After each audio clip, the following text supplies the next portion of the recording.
Okay, as you can see from the title, we're going to be riding this bad boy right here, 2018 GSX 250R. Okay, and it's in the white color. I got a black one right over there. That's the black one right there. But we're going to be riding this white one. So let's get this bad boy out the sea can, and we'll take a good look at it outside.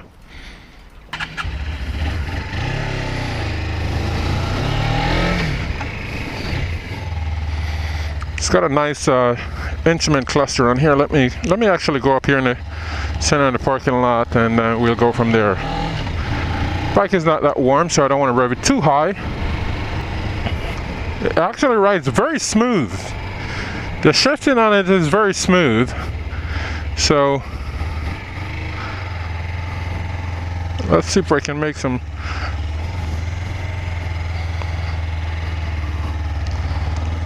Beautiful. Alrighty, let's get this bad boy into neutral. Let's shut him down, and we'll go from there. There you have it, 2018 GSX 250R in white. Now the mirrors are taken off. The mirrors would be bolted on right here. The mirrors are taken off. We use these bikes for the MS, of course. These are just some of the bikes we use. We have on the Rebel as well. And, you know, it's a nice bike. The bike is really nice. The only thing I don't like about this bike is it's so heavy. For a Ninja 250, for a 250 motorcycle, it is very, very heavy. It's a heavy bike. It's not a light bike at all. And for a 250, I think that Suzuki should have done better, because I think they're really late in the game as far as the 250 sporty starter bike goes. They're a little bit late in the game, because it takes them so many years, 2018, before they actually came out with this bike. The thing I like that they got right here is a glass screen, just like they have on all their other super sport bike. I'll lean it over here. That's for your oil. As you can see, the oil. Yeah, but I love the front wheel design on the bike. It's really nice. The bike looks good. It looks nice. I'm not a fan of the one, the one headlight up front, but it actually it doesn't look bad on this bike for a 250. The turn signal, they could have done a better job on the turn signal. I mean, come on. Seriously, guys? Like, what's this? They could have done a better job on that. It's a nice little bike. They got a passing light like they do on all their sport bike. Got your chain and your tire specs on there. So 140 tire in the rear and a 110 tire up front. So I believe it's a nice sight. I mean, the front tire looks good. It doesn't look too small. And one of the things that I notice is, you guys see this little switch right here? This is the kickstand kill switch. So when you put your kickstand up, this little knob right here would push this in to indicate that your kickstand is up. Okay, and if it's down, if you put the bike in gear, it'll shut it down. It's the safety mechanism. Most motorcycle company, what they do is they have a little magnetic switch up there. They wouldn't have this thing sticking out. What if something happened and this breaks? Your kickstand switch won't work anymore. It's just bolted on there with two 10mm bolt. I think they could have done a better job on there. Okay, that's just my personal opinion, but to each their own. Let's look at it from the back. The turn signal on the left side is broken because of the students using it. As you know, this is a bike that we use on MS, of course. And then you would have your license plate that would be bolted on to these guys right here, and then your license plate light would be hanging off there. So pretty standard. I don't mind the brake light underneath the back there. It's not bad, but I think it could have been a bit bigger. This is my hand, and this is the brake light. As you can see, it's very small, so it's about the length of my index finger across and about a 3/4 of the way down. It could have been a lot better. I think they could have done a better job. And once again, this big, huge exhaust. Like, Guys, come on. Like, what is this? It's huge. It's massive. You know, for a 250, you don't need this big of a exhaust. I mean, Suzuki, come on. You could have done better. You know, and one of the things I hate about this little mud flop thing they make back here to above your mud flop to take some of the dirt off your undertail. Come on, guys. I mean, you could have done a better job than that. You know, this I understand it's cutting cost. Try to make the bike as affordable as possible. But they could have done better. And then one other thing is, look at the throttle cable down here. This cable that you guys seen right there, I don't know if you guys can see that, that's your throttle cable. So if I roll on the throttle up here, watch this. Like, guys, come on, you could have put a piece of plastic or something to hide it, or this plastic here could have been closed off this area, because there's not much heat dissipating from this motorcycle for that to happen. I mean, come on, you got an open space here that's heat can be coming through. This should be closing off, guys. Come on, Suzuki, what are you doing here? You know, I love the white color. It's nice. The white and black contrast is really nice. And one more thing that I don't like about this bike, if you're down too low, look at that. Look at the guy. Let me take my gloves off. You can fit your finger underneath here. You can see all the components underneath there. Look, Suzuki, what's going on here? Come on. You can see the screws underneath there. They could have done a better job. The small detail touches is where it comes in. I understand that you're trying to cut costs and it's for affordable ability. This is where the key goes. And there's absolutely no room in here whatsoever to put anything. Okay, it comes with a small push pin clip there if you want to take this up. There is no toolkit in there. With a Honda, with a 250 Honda, you would get a toolkit in there. All you get underneath the seat is just this Allen key, and that's it. And then obviously you would get your straps if you want to put your helmet, hook your helmet up. These are your straps to hook a passenger helmet up. I think Suzuki is a little bit late when it comes to the 250 class starter bike market. Okay, let me wipe this dash off because it's a bit dirty. It's been in the sea can now for a little while. Okay, so let's go over the instrument cluster. It looks like it's a TFT display, but it's not actually a TFT. So right here we got our engine check light. Our oil warning light, engine check light, and there's a neutral. And you can see it printed out, or I don't know if you guys can see it, where they have the left turn signal, right turn signal. You got a temperature light there, you got your RPM warning light, and you got your high beam. Okay, so let's turn it on.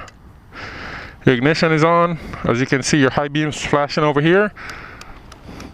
There's your high beam, okay, and your oil light. So here we got the RPM clock over on the top from 0 to 12,000 RPM. It red's line at 10,000 RPM, it says.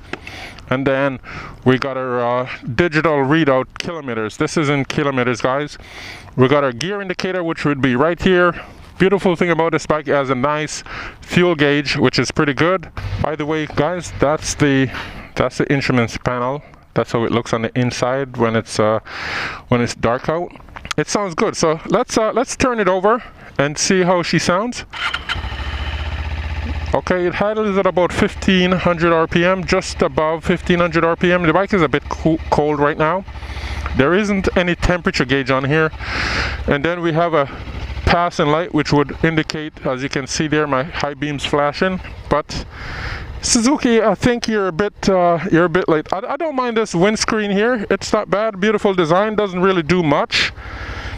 It doesn't really do much. And the sound of the horn, just a regular motorcycle on, nothing special about it. But it's got a four-way flasher, which is what I like. Right here, you push that down. That's how it looks on the dash with the four-way flash going on. Okay, and that's how it looks up front. I mean, nothing too fancy about this bike. It's a starter bike, which I get, I understand, but I think Suzuki should have came out with this about 6-7 years ago. You know, and then the shifter, the space between the foot peg and the shifter is very tiny. It's not a lot of room between this area here, so you got to be careful. Okay, so let's take this bad boy for a spin and let's see how she do. We're in a parking lot. The bike has no plate on it, guys, so I won't be going on the public road. We'll just be riding it in the parking lot. So there you have first gear, second, third, fourth gear, fifth, and we can't six. There you go. So I'm in sixth gear right now. Let's go back down to first. It's a bit laggy. The gear indicator is a bit laggy, so I'm going to click into the second first right now. Second, oh, neutral, second, okay, third, come on, there we go, fourth, fifth, come on, there we go, six, come on, already clicking sixth gear, there we go. So it's a bit laggy. It's not as responsive like, you know, like a Super Sport would. I don't see them put much technology in this bike at all because this is not their breadwinner. They're just trying to get into the market off the 250. So let's go. Here we go. Sounds good. Shifts really nice and smooth.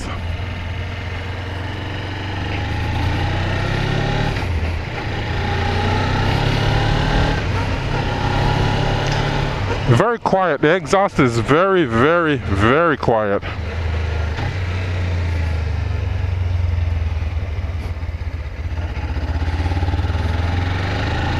It's lagging a bit. I'm full throttle there. Yeah, it's very laggy at first when you take off. It's pretty laggy. So it's not as peppy as a Ninja 300 or even a CBR 250 would be. It's not as... Yeah, and I noticed the gear indicator is a bit laggy. It doesn't shift into, it doesn't tell you the exact gear you're in for less than a millimeter of a second, you know. It doesn't shift right away as soon as you shift, so.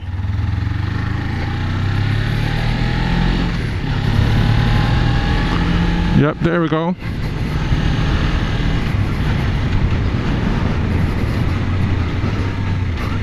Engine braking is next to none. You don't feel much engine braking at all. It doesn't have a lot of engine braking. I noticed that right off the bat. The wind is not so bad, to be honest with you. I don't see a lot of wind coming off to my chest area. I'm 6'4" and I'm a tall guy, so I mean,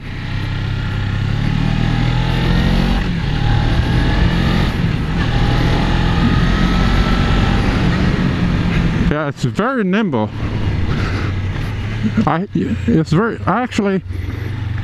One thing I just noticed there, the brake isn't the greatest. You know, I had to really squeeze there. It almost feel like it's slipping the gear, but it's not. It's just laggy. It's like really, really lazy to get up into speed. And like I said, you know, engine braking is almost next to none. But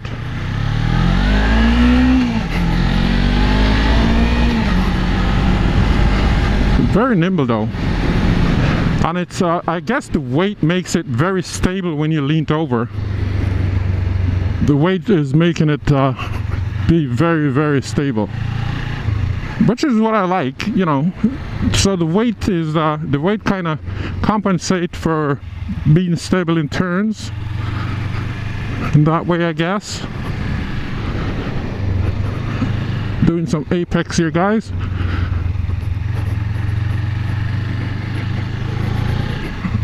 It's very laggy, very, very laggy.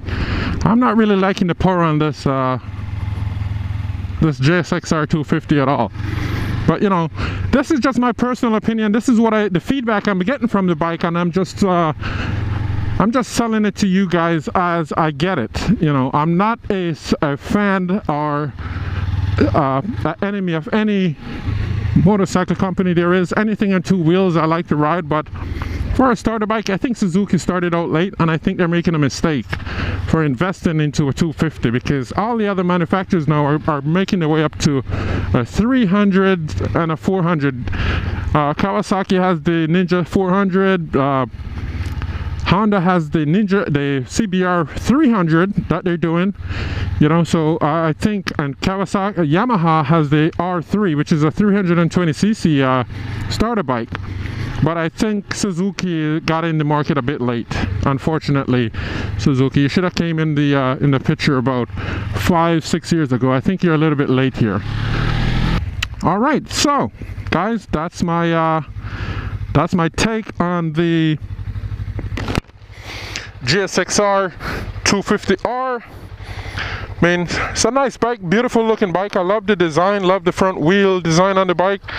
It's just, it's very laggy and it's heavy. Nice bike, heavy on the weight for a beginner side, in my personal opinion. Let me know what you guys think in the comment section below.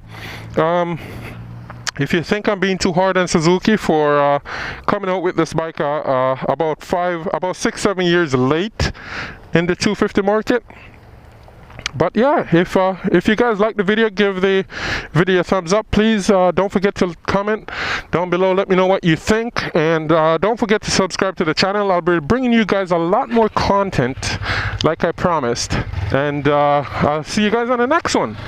So let's bring this bike back.